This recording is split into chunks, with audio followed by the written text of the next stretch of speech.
عورت کو حیض کی سزا کیوں ملی؟ خواتین پر حیض کیوں مسلط کیا گیا؟ خواتین کو کس جرم کی سزا میں ہر مہینے ماہواری آتی ہے؟ رسول اللہ صلی اللہ علیہ وسلم نے فرمایا، تم اپنی عورتوں کے ساتھ حیض میں بوسہ اور ہم بستری بسم اللہ الرحمن الرحیم۔ حضور نبی اکرم صلی اللہ علیہ وسلم کے فرمان کے مطابق حیض کی ابتدا حضرت حوا علیہ السلام سے ہوئی، جب انہوں نے ممنوع درخت کا پھل کھایا اور اللہ تعالیٰ نے ان کو زمین پر اتارا تو اسی وقت سے انہیں حیض شروع ہو گیا۔ پھر تمام عورتوں کے ساتھ حیض کا یہ سلسلہ جاری ہو گیا۔ البتہ بعض حضرات صحابہ رضی اللہ عنہم فرماتے ہیں کہ حیض کی ابتدا بنی اسرائیل کی عورتوں سے ہوئی ہے، تو بعض علماء کرام نے حضور صلی اللہ علیہ وسلم کے فرمان اور بعض حضرات صحابہ کے اس قول میں یوں مطابقت پیدا کرنے کی کوشش کی کہ در حقیقت حیض کی ابتدا حضرت حوا علیہ السلام سے ہوئی اور بنی اسرائیل کی سرکشی کی وجہ سے ان کی عورتوں کا حیض بطور عذاب ایک مدت تک بند کر دیا۔ پھر حیض کو جاری کر دیا گیا تو چونکہ ایک مدت کے بعد ان کی عورتوں کا بند حیض جاری ہوا،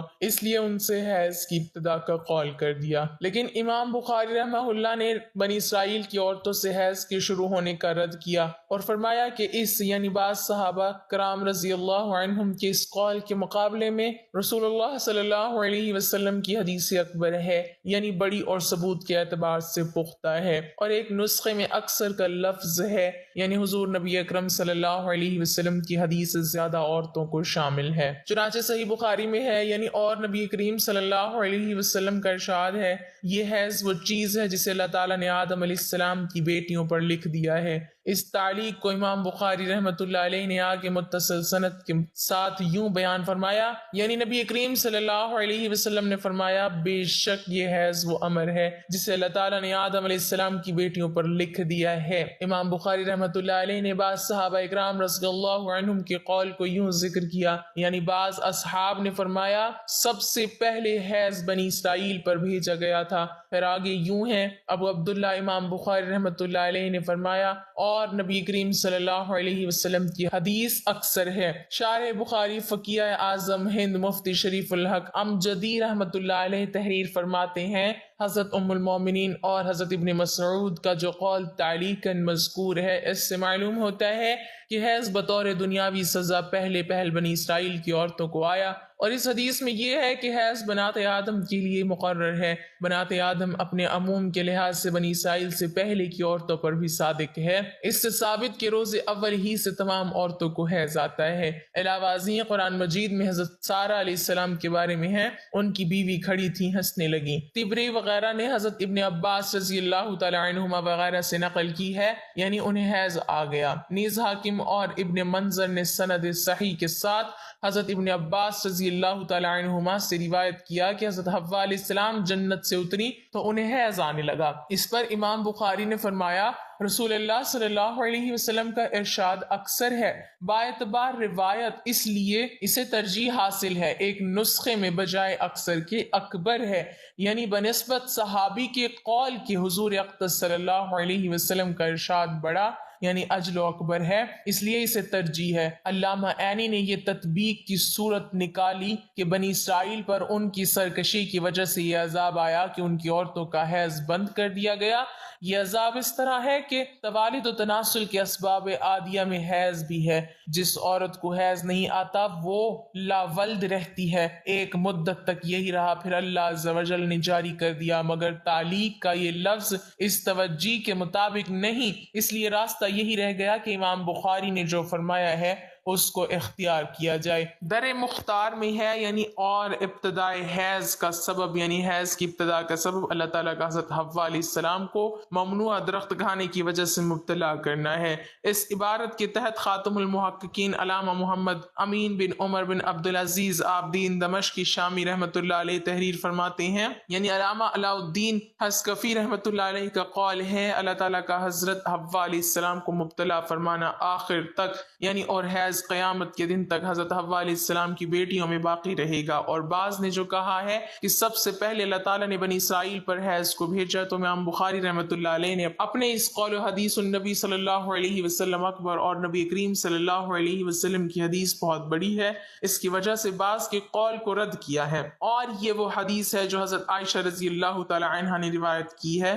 رسول اللہ صلی اللہ علیہ وسلم نے حیض کے متعلق فرمایا، یہ وہ چیز ہے جسے اللہ تعالیٰ نے حضرت آدم علیہ السلام کی بیٹیوں پر لازم کی ہے۔ امام نووی رحمۃ اللہ علیہ نے فرمایا، یعنی بے شک حیض حضرت آدم علیہ السلام کی تمام بیٹیوں میں عام ہے۔ جنت سے نکلنے کے بعد آدم اور حوا نے مکہ کا سفر کیا اور خدا کی عبادت کی، اور یہی حوا کو پہلا حیض آیا۔ کہا جاتا ہے کہ 10 قسم کی سزائیں حوا اور اس کی بیٹیوں کو تجویز ہوئیں، جن میں حیض آنا، حمل اور وضع حمل کی تکالیف شامل ہیں۔ پھر کہا گیا کہ اگر وہ اپنے خاوند کی وفادار رہے گی تو اس کے ساتھ جنت میں جائے گی، اگر وہ بچے کی پیدائش کے دوران میں وفات پا جائے تو شہید کا مرتبہ پائے گی۔ ناظرین، حیض کیا ہے؟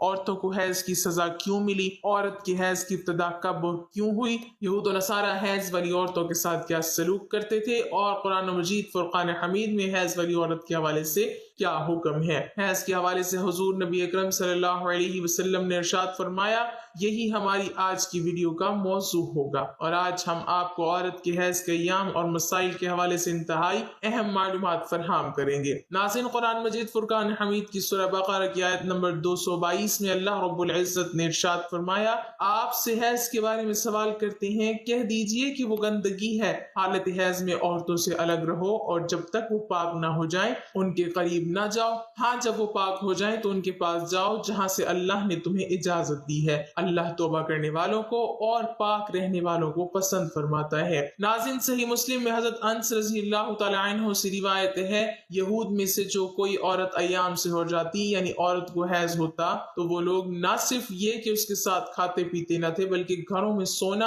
اور بیٹھنا تک چھوڑ دیتے تھے۔ چنانچہ رسول اللہ صلی اللہ علیہ وسلم کے صحابہ اکرام رضوان اللہ تعالی علیہم اجمعین نے آپ صلی اللہ علیہ وسلم سے اس حوالے سے پوچھا کہ حائضہ عورتوں کے بارے میں یہودیوں کا تو یہ عمل ہے، ہم کیا کریں؟ تب اللہ رب العزت نے یہ آیت نازل فرمائی، یعنی یہ لوگ آپ سے حیض کے بارے میں پوچھتے ہیں۔ رسول اللہ صلی اللہ علیہ وسلم نے فرمایا، تم اپنی عورتوں کے ساتھ جبکہ وہ حائضہ ہوں سوائے صحبت کی جو چاہے کیا کرو۔ جب یہ خبر یہودیوں کو پہنچی تو انہوں نے کہا، یہ آدمی یعنی محمد صلی اللہ علیہ وسلم ہمارے جس دینی امر کی طرف متوجہ ہوتے ہیں اس میں ہماری مخالفت ضرور کرتے ہیں۔ یہود کی زبانی یہ سن کر دو صحابہ اکرام حضرت اسید رضی اللہ تعالی عنہ اور حضرت عباد رضی اللہ تعالی عنہ دربار رسالت میں حاضر ہوئے اور عرض کیا کہ یا رسول اللہ صلی اللہ علیہ وسلم، یہودی ایسا کہہ رہے ہیں، یعنی انہوں نے یہودیوں کا کلام نقل کیا، اور پھر یہ کہا کہ اگر آپ اجازت دیں تو یہودیوں کی موافقت کے لیے ہم اپنی عورتوں کے پاس ایام حیض میں رہنا سہنا چھوڑ دیں۔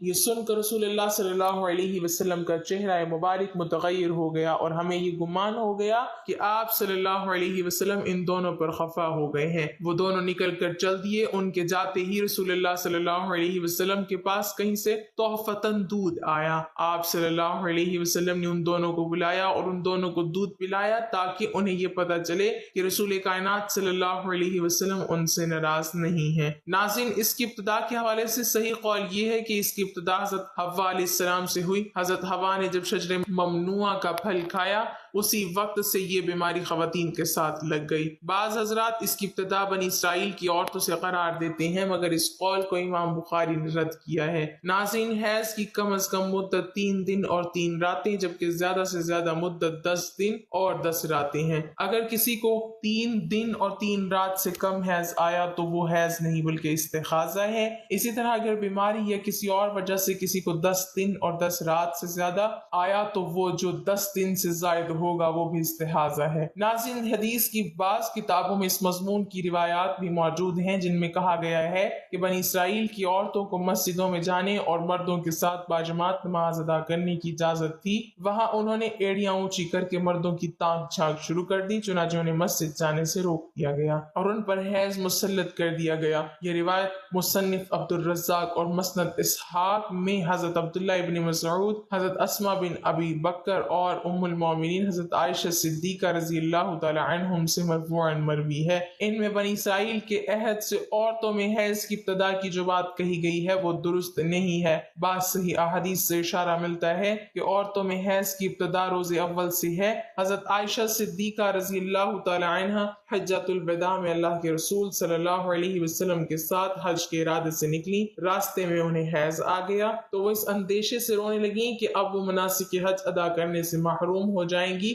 آپ صلی اللہ علیہ وسلم کو معلوم ہوا تو آپ نے انہیں سمجھاتے ہوئے فرمایا کہ ایسی چیز ہے جسے اللہ رب العزت نے اولاد آدم میں عورتوں کے لیے لازم کر دیا ہے، اس حالت میں تم بھی وہی سب کرو جو حاجی کرتا ہے، صرف پاک ہونے تک بیت اللہ کا طواف نہ کرو۔ ناظرین، اگر مسائل کی بات کی جائے تو ایام حیض میں عورت کے لیے نماز روزہ تلاوت جائز نہیں، لہٰذا ان ایام میں ذکر و اذکار اور دعا کر سکتے ہیں، نماز روزہ تلاوت نہیں کر سکتے۔ ناظرین، اسی طرح رمضان المبارک میں عورت کے ماہواری کے ایام میں روزے قضا ہوں گے، رمضان المبارک کے بعد ان روزوں کی قضا لازم ہوگی۔ اسی طرح نماز کے حوالے سے مسئلہ یہ ہے کہ عورت کے لیے حیض کی حالت میں نماز پڑھنا جائز نہیں بلکہ معاف ہے، یعنی قضا بھی لازم نہیں۔ اللہ تعالیٰ ہمیں بہتر عمل کرنے کی توفیق عطا فرمائے اور ہمیں دین کی مکمل سمجھ نصیب فرمائے، آمین۔ ناظرین، کمنٹ باکس میں اللہ تعالیٰ کی 99 ناموں میں سے ایک نام ضرور